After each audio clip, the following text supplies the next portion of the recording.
The news from Guyana, the region and the world. Compiled in the News Talk Radio newsroom and powered by demerarawaves.com.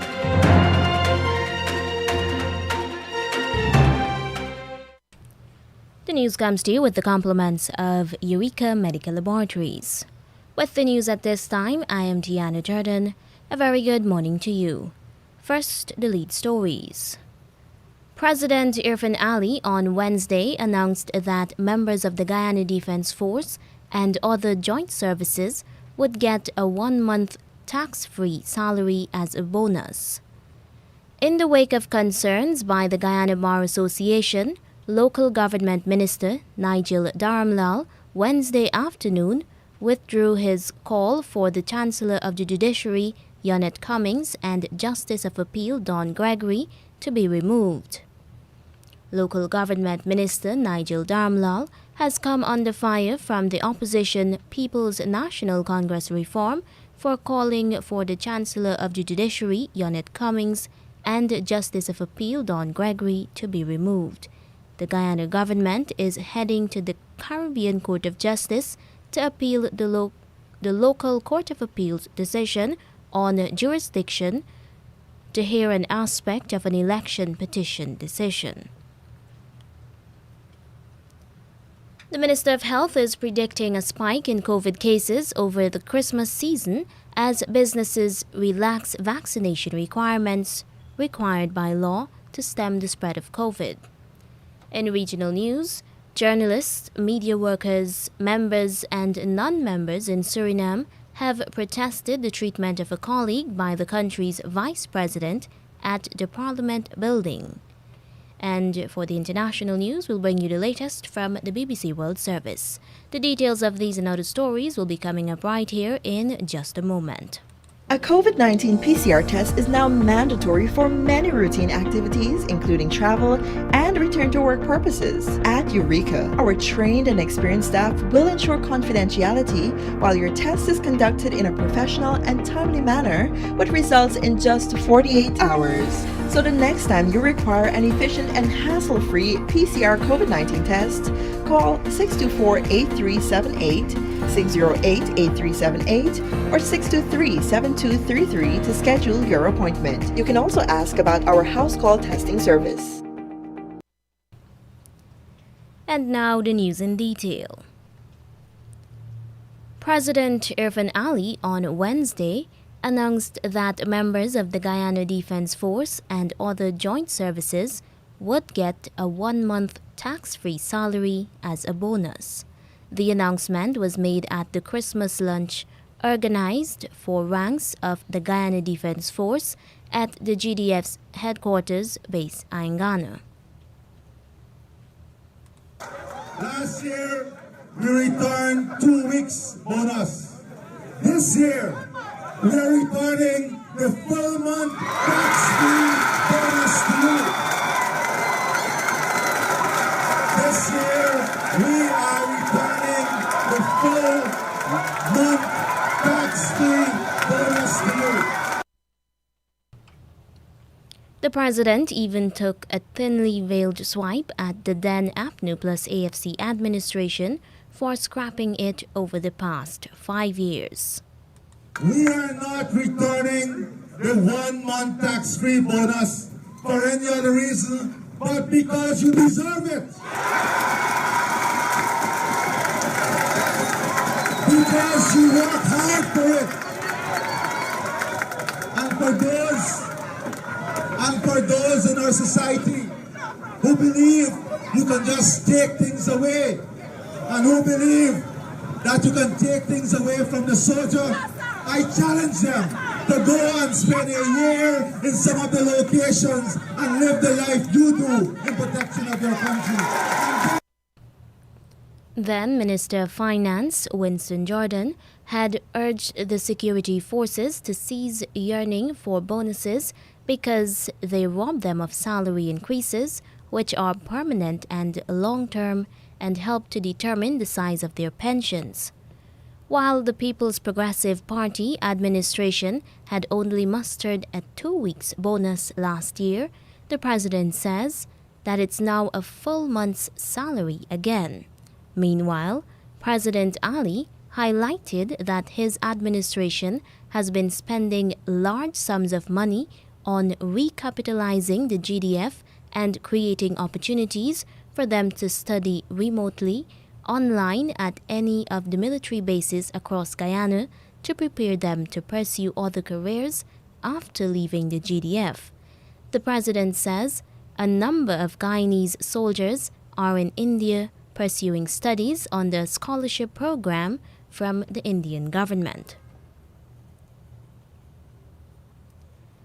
In the wake of concerns by the Guyana Bar Association, GBA, Local Government Minister Nigel Darmlal Wednesday afternoon withdrew his call for the Chancellor of the Judiciary, Yonet Cummings, and Justice of Appeal Don Gregory to be removed. He had issued the call because he thinks that their election petition-related judgment and another decision are biased. When contacted, Mr. Darmlal said he edited the post to remove the words biased and defrocked. The Bar Association says while judges' decisions can be criticized, those in leadership, especially those who are part of the executive, such as Minister Darmlal, ought to be responsible in their comments. According to the Bar Association, Mr. Darmlal's comments are not befitting an office of the executive, and so they should be properly and immediately withdrawn. The minister, however, retained aspects of the comments that state that they are the same two judges who ruled that 33 is not the majority of 65 and that luckily the Caribbean Court of Justice is Guyana's top court. The opposition, People's National Congress Reform, and the Alliance for Change have all condemned Mr. Darmlal. They have demanded that he apologize to the Justices of Appeal. Attorney General Anil Nandlal also criticized the majority Court of Appeal decision that it had jurisdiction to hear an appeal of a High Court dismissal of an election petition.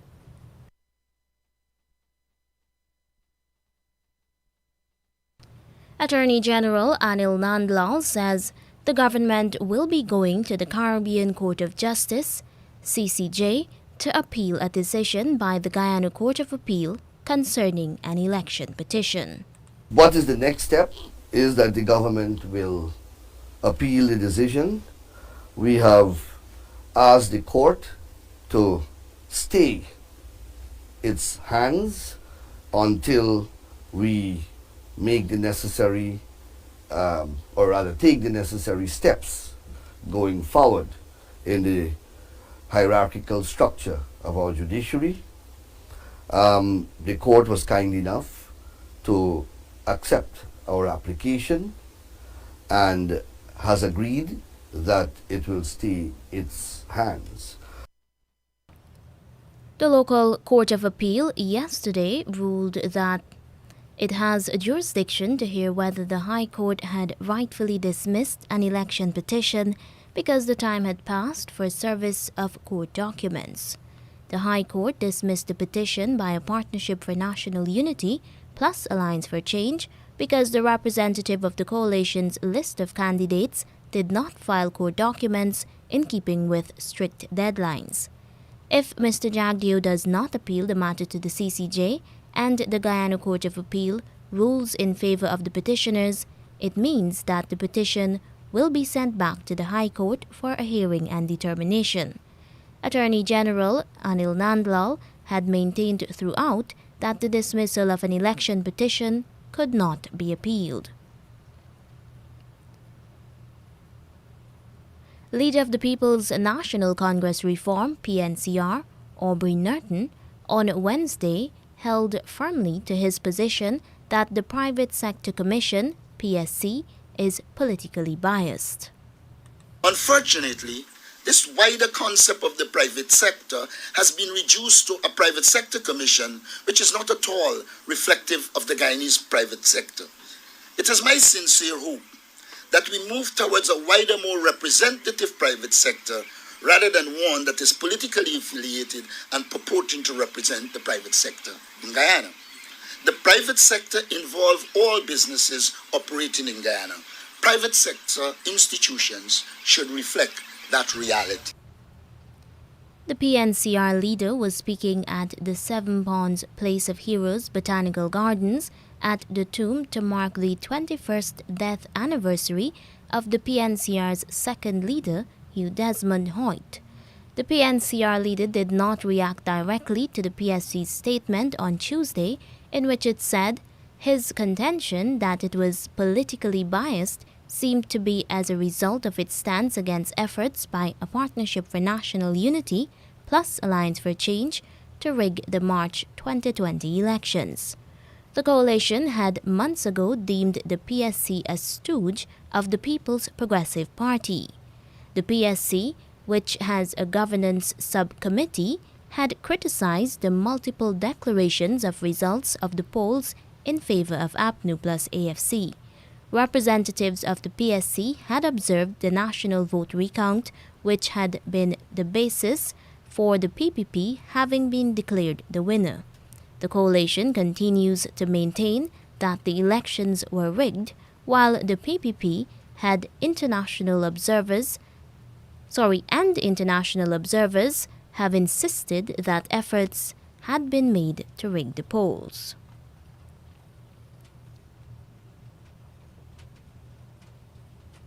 President Irfan Ali on Wednesday announced that police and soldiers would be joining hands with the business community in a massive cleanup of Georgetown in the coming weeks. He made the announcement during an address at a Christmas luncheon at the Guyana Defense Forces headquarters, Base Camp Aingana.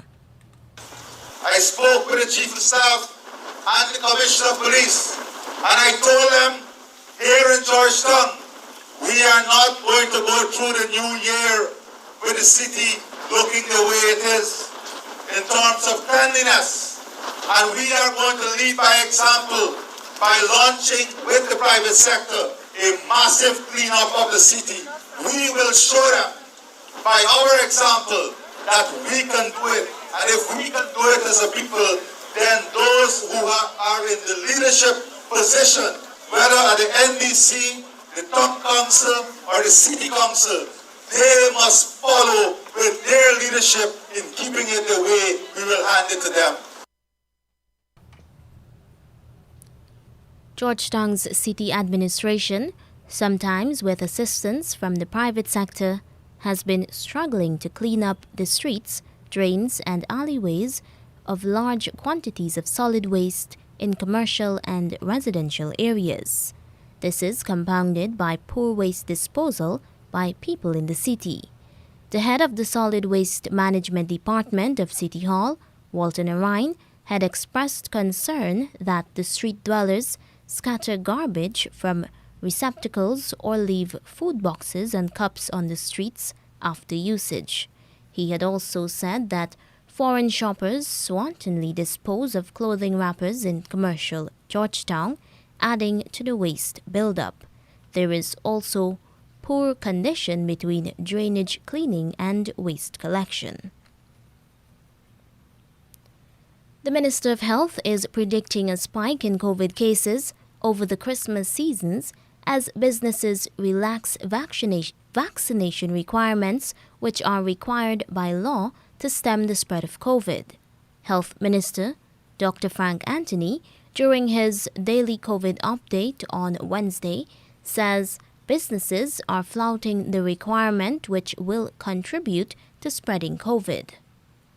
Unfortunately, many businesses are choosing to relax these measures, and because of their posture and not helping to prevent spread, we can see an increase in cases.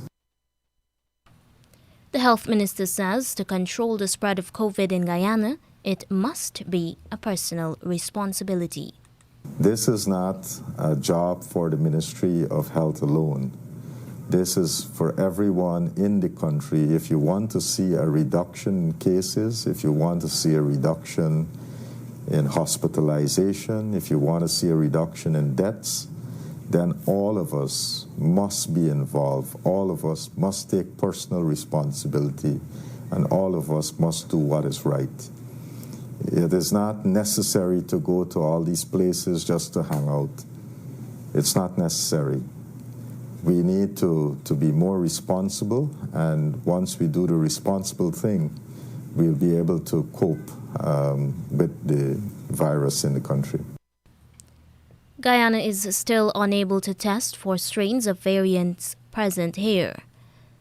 The new Omicron variant is 5 times more effective than the Delta variant, and the ministry is urging the public to strenuously follow all COVID guidelines and get vaccinated to protect against the disease. The Ministry of Health recorded 40 new cases of COVID infections in the last 24 hours. 1 death was registered, taking the death toll to 1,040. There are 8 persons seriously sick in the COVID ICU and 33 others hospitalized. The ministry's data shows 676 persons are isolating at home. Official data recorded indicates that 409,582 adults, or 79%, are partially vaccinated, and 292,173, or 57%, are fully vaccinated. There are 30,131 children ages 12 to 17 years old partially vaccinated and 21,412 fully vaccinated. To date, 10,076 persons have taken a booster dose. And now in regional news. Journalists, media workers, members and non-members of the Surinamese Association of Journalists, SVJ, stood in silent protest in front of a government building. The leaders of the protesters yesterday morning are 4 former SVJ presidents, Nita Ramcharan, Ivan Cairo, Wilfred Leeuwen and Rachel van der Koye. The protest action is related to the brutal treatment of DWT journalist Jason Pinas by Vice President Ronnie Brunswick and his security men on December 14th in front of the National Assembly. The association says the statements made by the government and the Vice President about the incident are considered incomplete and insufficient by the journalists and media workers to prevent a recurrence. The association says action is needed as little has been concretely done to prevent such scenes from occurring again in the future. It added that the protest is a signal that journalists and media workers are not satisfied with sorry and that they want an investigation and trial. It is the second protest by the group of workers. The first silent protest was on December 16th in front of the Parliament building where the incident took place. In a letter to President Chandrika Prasad Santokhi, the SVJ demands an in-depth and independent investigation in which any perpetrators of both civil and criminal offenses bear the consequences. The SVJ says that the announced boycott and any actions associated with it will only become a thing of the past after reasonable civil and constitutional rights have been met. The association says previous statements and apologies by the VP have not improved the relationship between him and the journalist. Cuba has vaccinated more of its citizens against COVID-19 than most of the world's largest and richest countries. According to Our World data, the Caribbean island has vaccinated more than 90% of its population with at least 1 dose, and 83% of the population is now fully vaccinated, ranking it second globally behind only the United Arab Emirates of countries with at least 1 million people. Referencing a Reuters news report, the Suriname online Star News says infections and deaths from COVID-19 have fallen to less than 1% on the island from their peak on August 22nd.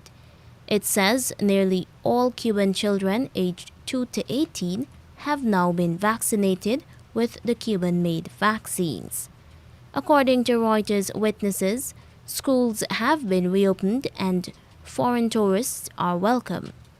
It says hospitals and morgues which were overcrowded in August, appeared to be operating at pre-pandemic levels. Cuba has said its local protein-based Abdala, Soberano O2 and Soberano Plus shots provide more than 90% protection against symptomatic COVID-19, which offered in 3-dose schedules. The WHO says Cuba has not yet published results of its large-scale clinical trials in peer-reviewed journals, nor has it submitted the documents required by the World Health Organization for approval of its vaccines. Cuba's progress is being monitored by COVAX, a global program designed to ensure fair access to COVID-19 vaccines. Cuba is also studying whether the Omicron variant, first reported on the island on December 8, will have conservation implications. In the past week, new research has shown that some of the most widely used vaccines worldwide are likely to be less protective against infection by Omicron. The shots are expected to remain effective against serious illness and death.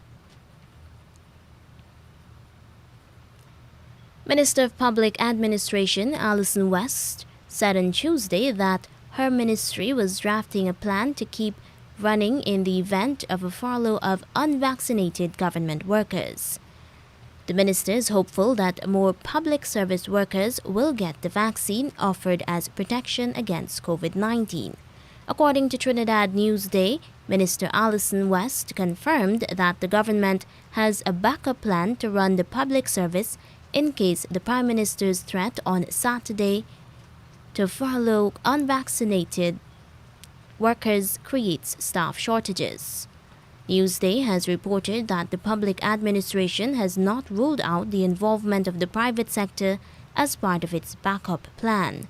The minister says the key objectives are to get people vaccinated as soon as possible to temper the spread of this disease and ensure people continue to receive the services they require from the public service. The minister urges that persons get vaccinated, which is the only way to control the spread of the virus. And now for the international news, here's the latest bulletin coming from the BBC World Service. BBC News. Hello, this is Jerry Smith. The US chipmaker Intel has publicly apologized in China for telling its suppliers not to source from the country's Xinjiang region, where the US says genocide is being committed against Uyghur Muslims. In a post on a popular social media site, Intel wrote it was sorry for the distress caused. More from our Asia-Pacific editor, Celia Hatton. In an annual letter, Intel told its Chinese suppliers it needed to ensure its supply chain doesn't source labor or goods from China's northwestern Xinjiang region, referencing a Biden administration law that aims to punish Beijing for the mass incarceration of Uyghur Muslims. China denies all wrongdoing in Xinjiang, and a backlash ensued. The American company issued a measured apology, noting it was only stating its intention to comply with U.S. law. Like other American companies doing business in China, Intel is caught between two governments. Intel has 10,000 employees in China and earns a quarter of its revenue there. Hong Kong University is defending its decision to remove a statue overnight at the heart of its campus, commemorating those killed in 1989's Tiananmen Square crackdown. The school's council says it was following legal advice and acting in the best interests of the university. However, some students called it a cowardly act. The statue has been packed into a shipping container and driven away. The Australian government has agreed to pay $1.4 million to a group of hundreds of Aboriginal people who argued that a welfare scheme was racist. From Sydney, Shaima Khalil has the details. A group representing nearly 700 people in 10 Aboriginal communities in Western Australia sued the government, arguing that the scheme dubbed Work for the Dole breached anti-discrimination laws. The scheme required people in Australia's remote outback to work up to 25 hours a week to receive income benefits. But critics say the rules meant that many vulnerable people were pushed further into poverty. Residents in those areas have limited access to phone, internet, and transport services. The government settled the lawsuit, but did not admit it was at fault. Britain's former Prime Minister Gordon Brown has criticised the failure to distribute COVID vaccines to poorer countries. In a BBC interview, he warned of the dangers if many were left unvaccinated. It's really a stain on our global soul, and it affects us all, because I think people are starting to realise that if we allow the disease to spread in poor countries and then mutate, it comes back and it haunts even the fully vaccinated. Mr Brown said uneven distribution could see another 5 million people die from the virus. He accused wealthy countries of hoarding doses, while only 7% of Africans were fully vaccinated. News from the BBC. The Japanese government says soldiers returning to an American base in Okinawa, struck by a worsening COVID outbreak, weren't made to take PCR tests before departure from the US. More than 200 people at the base have now tested positive. That's around the same number as are being reported daily for the whole of Japan, where infections have plummeted. The International Committee of the Red Cross in Afghanistan has welcomed the UN resolution allowing more aid into the country. The unanimous UN resolution was followed by Washington easing restrictions on humanitarian assistance to Taliban-controlled Afghanistan. Here's the BBC's David Willis. The United Nations is warning that by the middle of next year, 97% of the Afghan population will be living beneath the poverty line. So these funds, very badly needed, but there are those who argue that it would take more than turning the foreign aid spigot on again to basically remedy the problems that Afghanistan is facing at the moment, when you have, albeit a government that's pretty much on the verge of economic collapse, with a banking system that's no longer functioning properly. Ministers of Belgium's multi-party coalition have decided to close the country's 2 nuclear power plants and their 7 reactors by 2025. The French-speaking Liberals are said to have wanted 2 of the 7 newest reactors to keep operating, but the Greens insisted that all be shut down. The decision will leave Belgium with an electricity shortfall if alternative generating capacity is not brought on stream.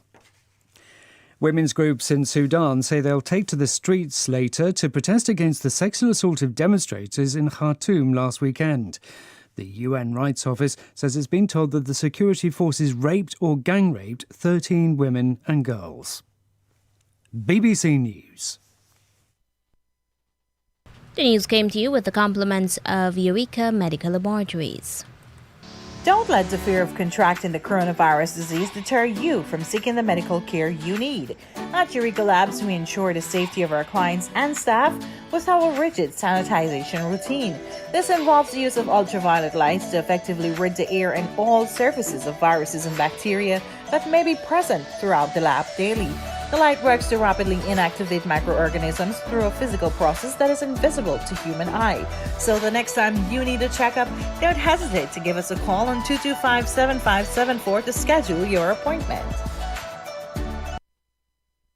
To end the news, here is a recap of the leads. President Irfan Ali on Wednesday announced that members of the Guyana Defence Force and other joint services would get a 1-month tax-free salary as a bonus. In the wake of concerns by the Guyana Bar Association, local government minister Nigel Darmlal Wednesday afternoon withdrew his call for the Chancellor of the Judiciary, Yonette Cummings, and Justice of Appeal Don Gregory to be removed. The Guyana government is heading to the Caribbean Court of Justice to appeal the local Court of Appeal's decision on jurisdiction to hear an aspect of an election petition. The Minister of Health is predicting a spike in COVID cases over the Christmas season as businesses relax vaccination requirements required by law to stem the spread of COVID. And in regional news, journalists, media workers, members and non-members in Suriname have protested the treatment of a colleague by the country's vice president at the Parliament building. And that's the end of the news.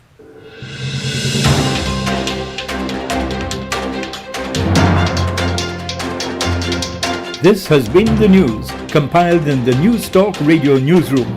For ongoing updates, visit demerarawaves.com, and you can check facebook.com/demwaves and twitter.com/demwaves.